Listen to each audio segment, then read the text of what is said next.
A thunder of jets in an open sky, a streak of gray, and a cheerful... A loop, a whirl, and a vertical climb, and once again you'll know it's time for the adventures of Rocky and Bullwinkle and friends. Starring that supersonic speedster, Rocket J. Squirrel, with his pal Bullwinkle the Moose, and a host of others. Hurry, Bullwinkle! The show's about to start! I'm coming as fast as I can. Wave to the people! Yay! Now what are you doing? Signing autographs. Let's see. John Smith. But your name is Bullwinkle. I know, but that's hard to spell.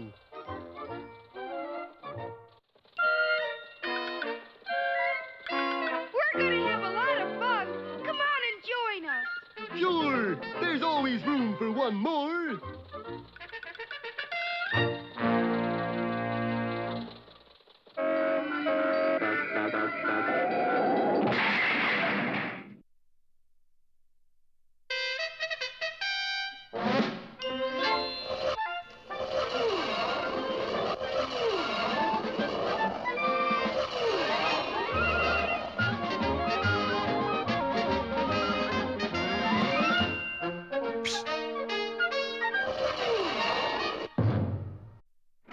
When Rocky's friend Bullwinkle inherited a mine from his uncle, little did he think it would lead to this.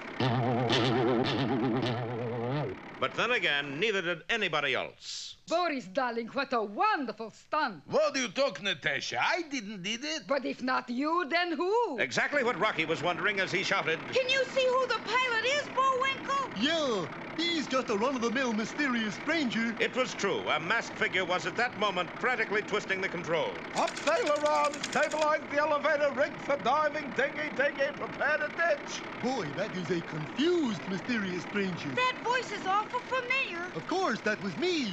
I just did that. He's No, I mean the pilot's voice. Look out, here we go again!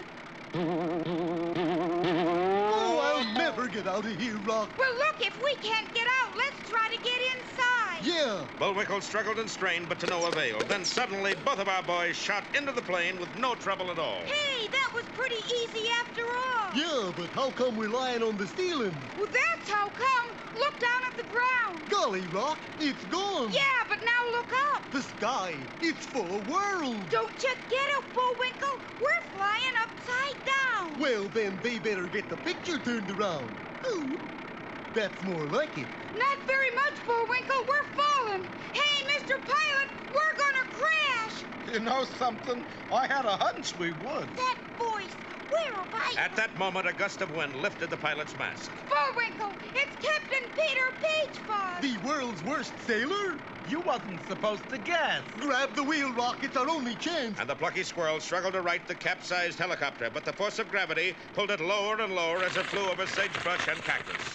Come on, Rocky! Come on, gravity. But sure enough, under Rocky's skillful handling, the plane righted itself and zoomed upward. Boy, that was too close for comfort. Yeah, too close for me, too. You okay, Captain Peachfuzz? Of course, Rocky, but I do wish you'd turn the lights on. But it's daylight, Captain. I can't see a thing. Of course not. You've got this mask on backwards.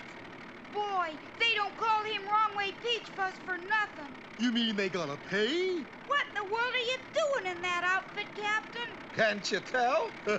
I'm the new head of G2. The government's intelligence system? But why are you following us, Captain Peachfuzz? Glad you asked. It's because of, I have it written down inside my hat here. Let's see. Oh, yes, it's because of J.B. Stetson. No, that's the wrong label. Oh, of course it is. It's because of Bullwinkle's mine. What about it? It's just vital to our defense, is all. How come that? I'll tell you in one word. Yes? Upsidasium. Upsidasium! Shh, not so loud. So you see, we must get to that mine quickly. Full speed, a splurg, a glug, a fnick, a rope, a dick. Full speed ahead!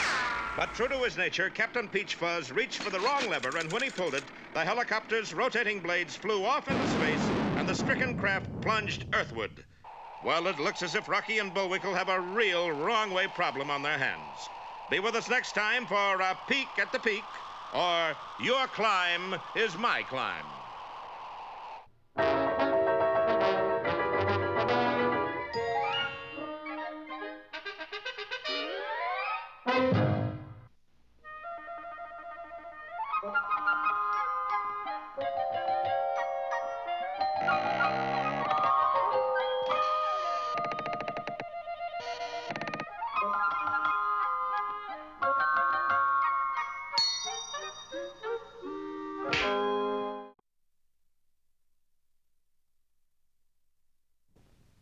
Once upon a time, there was a little girl who was called Red Riding Hood because because she was, that's why. Anyway, one day she was going through the woods to Grandma's house to sell her a membership in the PTA. As she went, she sang a song. La la la la la la la la. That's not much of a song. Well, I'm not much of a singer. La la la la la la la la. Now, although Red didn't know it, on the path up ahead, a wolf was waiting to I hereby swear that I'll be good. I will not eat a Riding Hood. Well, what's all this? I just joined Riding Hoods Anonymous. What? I'm trying to kick the Riding Hood habit. La la la la la la la la. When you see a Riding Hood, greet her as a friend you should. Hello, Red Riding Hood! Oh, wolf, wolf, wolf! When you are misunderstood, extend your hand to Riding Hood. Put her there, pal. Now wait. Really, Red, I'm a new wolf. I sworn off Riding Hoods. See? Words of courage and hope to Riding Hood eaters. Is this on the level, Wolf? Sure. Listen here.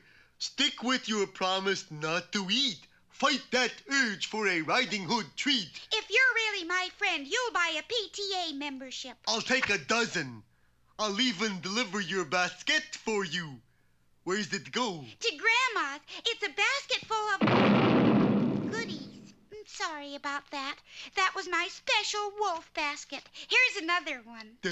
Okay. And the wolf set off towards Grandma's house. I'm going to see your grandma. I'm going to see ya. But just then, a thought crossed his mind. Hey, let me see here.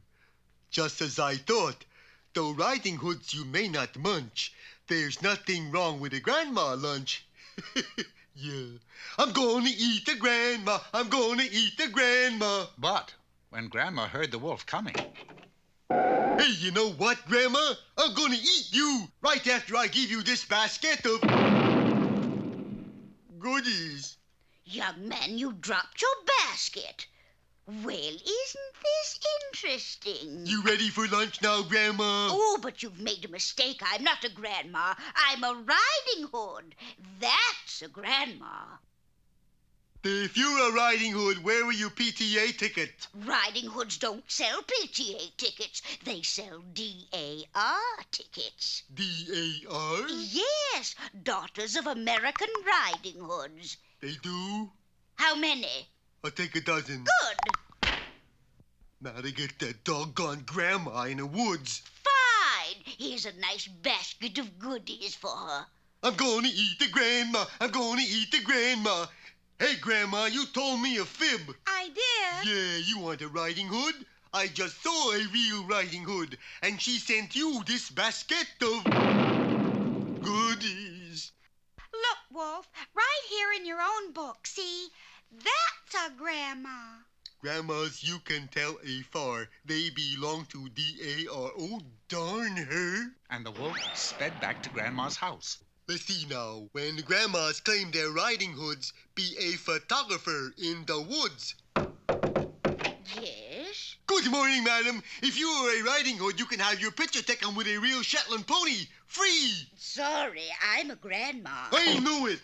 Your time is up. You're right. Every second counts. Yeah, it does. You've got to get these dispatches to the front. You're the only one with a horse. Carry on! Trust me, Colonel. Did the wolf get here yet, Grandma? Oh, he's been and gone 2 times, child. I just sent him off with a package of goodies. Well, I guess he won't bother us anymore, and... I've decided to quit Riding Hoods Anonymous. I'm gonna eat both of you. Now, remember, I pledge, I will not eat. One riding hood can spell defeat. Run! Every day in every way, I am not eating riding hoods. Run! And Red Riding Hood and her grandmother dashed out of the house just one jump ahead of the wolf. Well, it looks as if nobody lives happily ever after. I did. You did? Sure, I got to be a member of the PTA and a member of the DAR. And besides, I got these 200 baskets full of... Yeah, goodies. Well, I was right. Nobody lived happily ever after.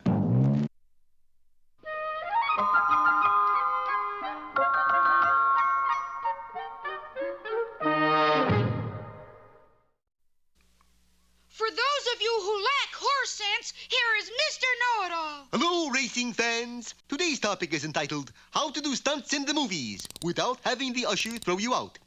You arrive at the studio and get the first assignment from the director. You all set to go, stuntman? I sure am, CB. Here is scene. You start car blows up. With me in it? Absolutely, of course not. We stop film, you get out, then car blows up. Got it? Got it. Camera, action. Take two.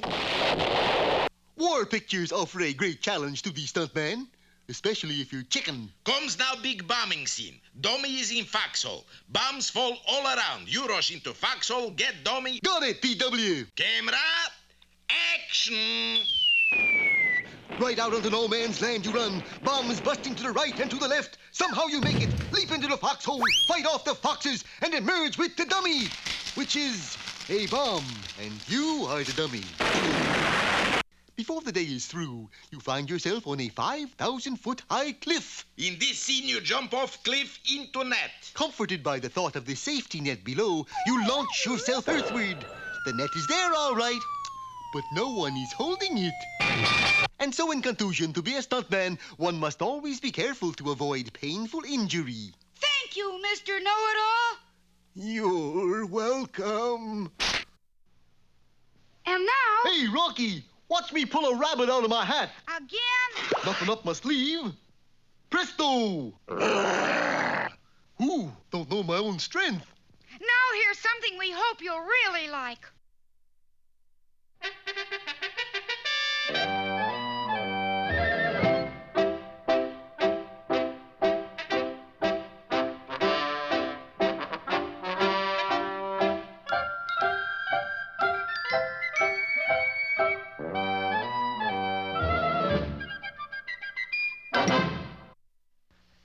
Hello again, Peabody here.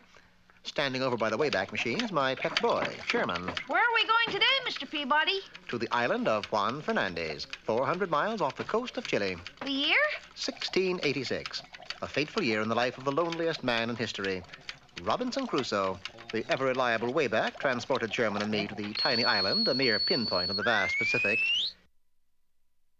Instead of being deserted, however, the beach was swarming with humanity. What does it mean, Mr. Peabody?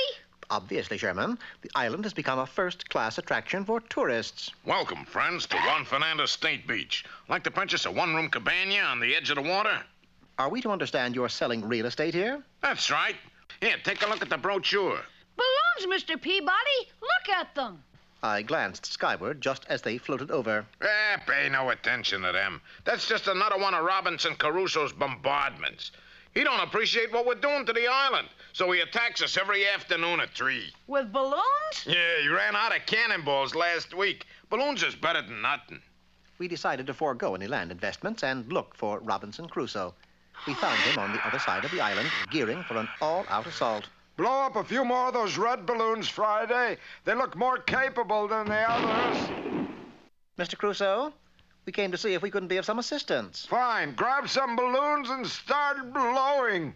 We had something else in mind. Such as? Such as living in harmony with your neighbors. This island belongs to me and Friday. Oh, that's all well and good, but we must live and let live. Mister, you don't know what it's like on the holidays. Tourists all over the place. Yes, but suppose we divide the island in two. You stay on your half, they stay on theirs. Tell you what, I'll sleep on it. We all slept on it, and the next morning...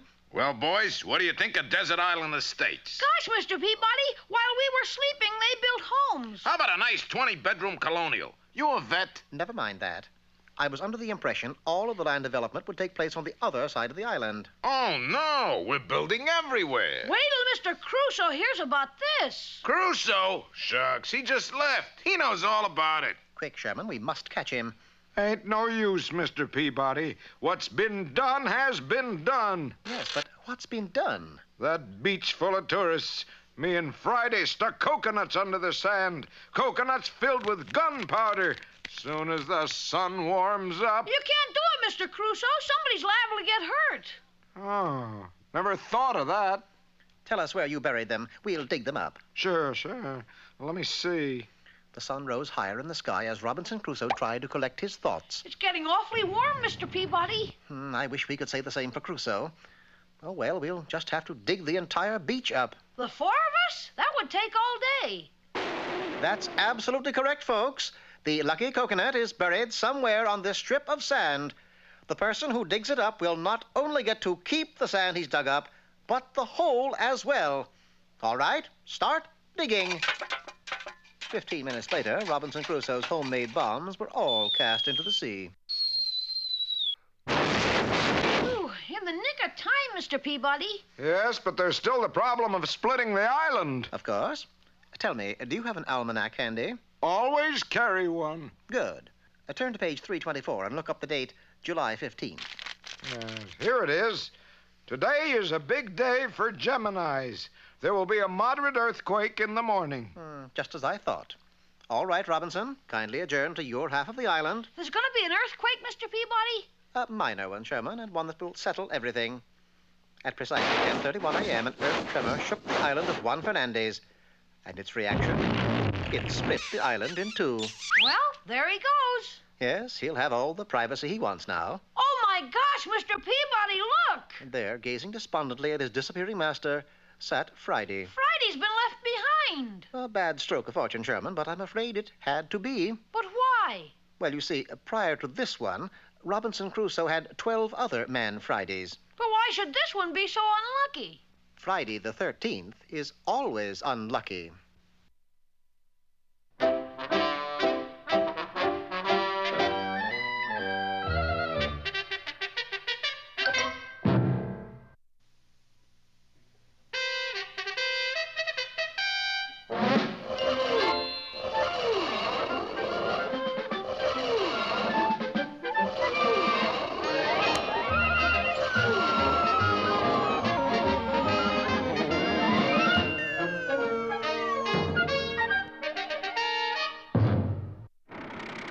Well, our heroes have met up again with Captain Peter Peachfuzz, much to their dismay. For in trying to land his helicopter, the good captain pulled the wrong lever and the blades flew off into space. After that, the helicopter dropped like a stone toward the desert floor. You better bail out, Captain. I didn't know we were leaking. No, I mean you better parachute. A moment later, our friends left the stricken aircraft, and while Rocky zoomed lightly through space, two parachutes blossomed on the desert sky. Unfortunately, the captain had put his on upside down. He descended in a rather unorthodox way. As a result, all manner of things, money and papers, began to rain from his pockets. Get them, Rocky, get them! Rocky zoomed off and a few seconds later returned with a handful of greenbacks. Here you are, sir. I caught your money. Money? Who needs money? I lost my credit card. But the credit cards weren't all that was lost, as our friends discovered after they landed. What do you mean? What else is lost? Well, I don't like to say it, Bullwinkle, but we are. Yes, hopelessly turned around since their dizzying airplane flight, the boys had now no idea of which way to go. It really doesn't matter. I've got to follow you no matter where. Follow us? How come? Yeah, and why aren't you in uniform? And Captain Peachfuzz told his blood-chilling story. It seems that on his return from his last voyage as master of the SS Andalusia, he had made a slight miscalculation in docking. Full speed ahead! And as a result, sailed his ocean liner right into the middle of New York's financial district. I say, Bradbury, isn't that the Andalusia? Nonsense, old boy. She's not due to dock for an hour yet. As a result of a typical Peachfuzz era, the Andalusia wound up wedged tightly between two tall office buildings on Wall Street. And there she remained, for it was the first time in history that financiers could take a winter vacation and watch the market at the same time. I see the barometer's down 2 points. Yes, and so is universal spleen. Matter of fact, the Andalusia became so popular that she was given an address 17.5 Wall Street, and to this day is a trusted member of the financial community. Besides being the only banking firm with portholes. Well, that was fun for New Yorkers, but of course the end of Captain Peach Fuzz's sailing. For one day, he was piped over the side by the board of directors and summoned to a meeting of the U.S. Maritime Commission. Congratulations, Peach Fuzz. You have been promoted to Q2. Q2? What is that? Is that good? It's a big deal in the Cold War, Peach Fuzz. The Cold War? Yes. You are in sole charge of counting penguin eggs at the South Pole. But why, sir? There wasn't any place further away we could send you. And so Captain Peach Fuzz's orders were typed. But the typist, a niece of the captain's, made one little mistake. She hit a G instead of a Q, and Peter Peach Fuzz became head of G2, the American Intelligence System. Immediately, he issued new orders. All right, Agent 7, follow Agent 9. Agent 4, you watch Agent 2. Yes, inside of a week, the good captain had every American secret agent hard at work following some other American secret agent. That's why, Peach Fuzz. Why? Well, it gives them a feeling of togetherness. That's all very interesting, Captain. If a trifle long. But why do you want to follow us? It is because of Bullwinkle's mine. What about it? It's vital to our defense, is what about it. What's so important? I'll tell you only one word and you will know. Yes? The word is Upsidasium. Upsidasium? Well, that's the word, all right, Upsidasium. But what in the world does it mean? We'll find out next time in You've Got a Secret or Out of Sight, Out of Mind.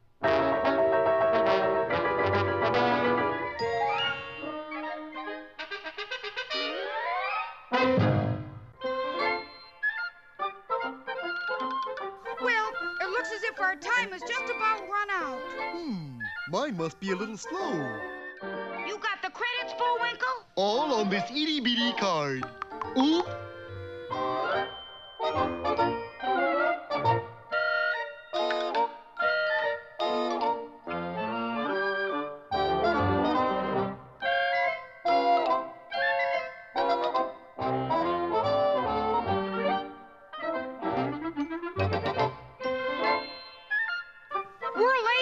Bullwinkle. Right.